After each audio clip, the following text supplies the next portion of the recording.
Part two, part two. I don't know what happened there. My video, you saw a weird thing going on. Okay, so... All right. Yeah, I'll make a diagram now. I made one for number 2 that says, an object moves at a constant speed while forces are being applied to it. Each one does work, but no net work is done. Yeah. Okay, so what we're saying is, so let's just say that the wind is blowing. I'll probably make one number, 100. And he's pushing it 100. Now, it moved, 8 meters that way. It's moving right now. It's moving along. Okay, here's the thing. This is hard to understand. Again, it goes with Newton stuff as well. But these forces are canceling each other out. If he were to stop pushing it, the wind would blow it over. Okay? If the wind were stopped, we were gone, he would be pushing it really fast, accelerating it. But if it moves at a constant speed,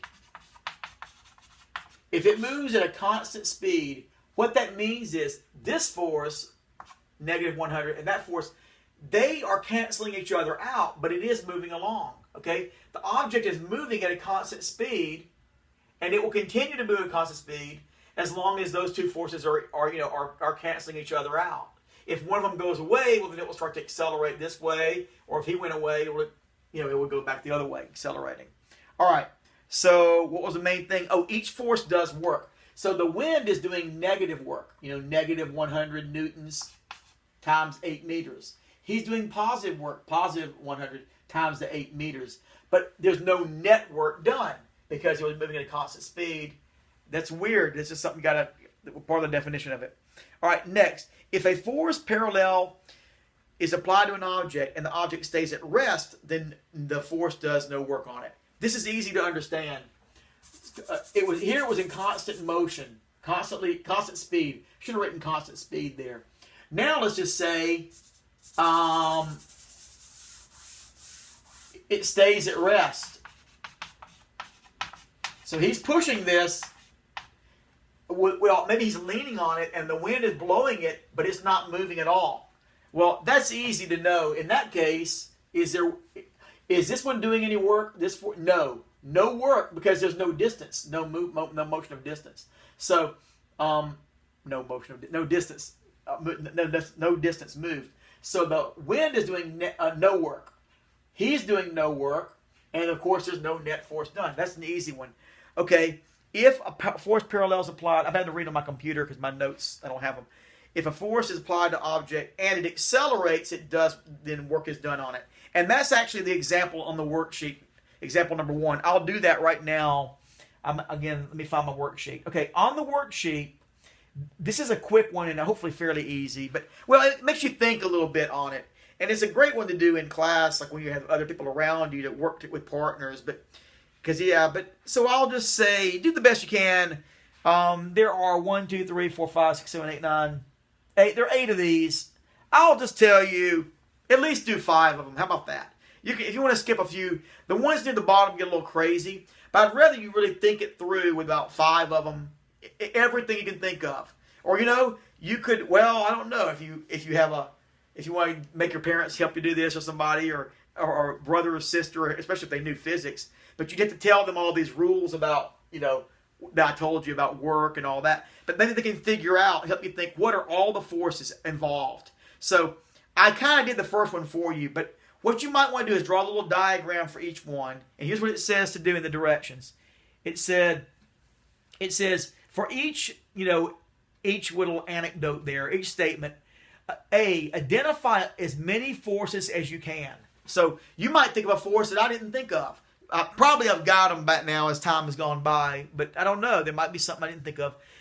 Identify all the forces that exist. Then indicate, does each force do positive work, negative work, or no work? What are all the forces? Do they do positive, negative work, or no work? Then, is there net work done overall? All right, so indicate that, and that's all. And it says to ignore, yeah. Okay, so the example problem was this. And I used the example of, the wind last night was blowing real hard, huffed rowdy sweat. as Rowdy pushed a garbage can horizontally against the wind for a distance of 25 meters. The garbage can accelerated. Okay, so here's what happens. I've already got my picture drawn. We use it as an example. But this time it's going to be a little bit different. So these numbers couldn't be true because it says he pushes the force. Rowdy is his name. All right, if you want to, in fact, call that the force Rowdy force. This would be the force of the wind, or the F wind, if you want to do that, okay? F wind, F Rowdy. So there's F Rowdy, there's F of the wind. Can you think of any other forces that exist here? Well, you should also know that the can accelerates. Now, accelerates, yeah. And you should have been in the direction that he's pushing it. So we'll let this be the positive direction. This be the negative. I mentioned this in the class as well, that when you're doing a problem on work, whichever way it moves, if it does move, let that be the positive direction, and negative will be the opposite. So it accelerates, we'll say forward. The reason I say that is because in work, you can get confused sometimes, and you might put in, remember, force can be positive or negative, and displacement can be positive or negative. But you should never have negative when you're doing this problem. So work will either be positive or negative, okay? And just think about the direction it moves in. And if you ever get confused on that, another way to find work is equal to net force times distance. So if you got the net force, you can calculate that, multiply it times the displacement. Okay, so here we go. All right, so we have the force of Rowdy, the force of the wind. I can also think of another force.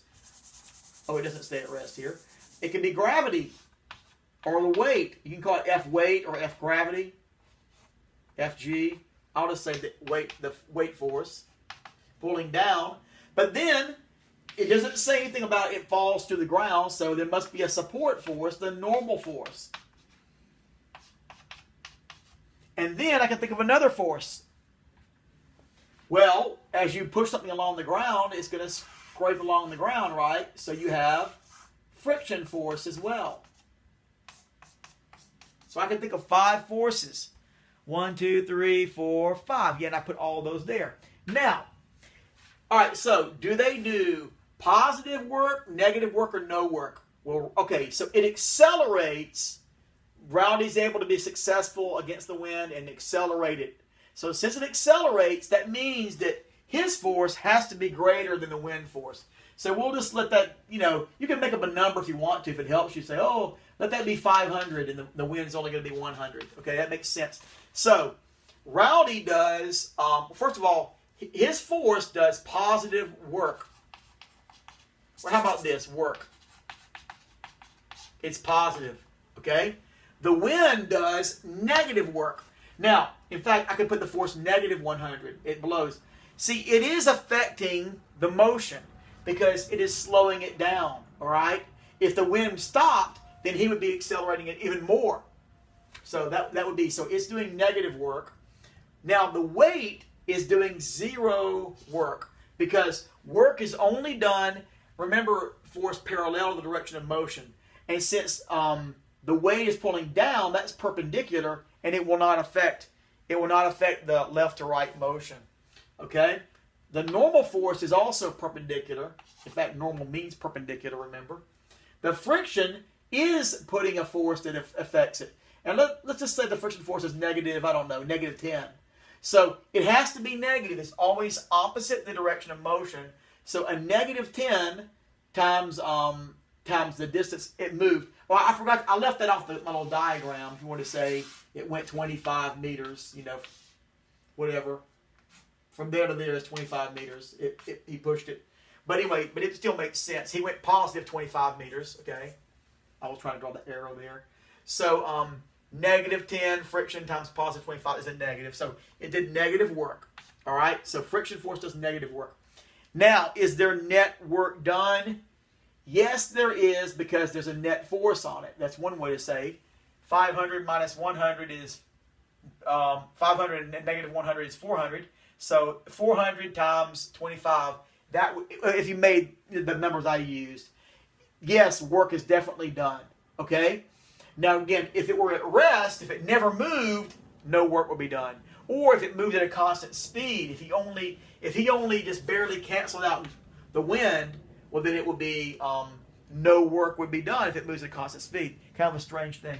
Okay, it's kind of like, and I think I mentioned this in the other lesson, like if you're pushing a shopping cart along and it starts to roll, like maybe going down a hill a little bit, well, you're standing behind it. You're not doing any work on it. You're just walking behind it as it rolls. All right.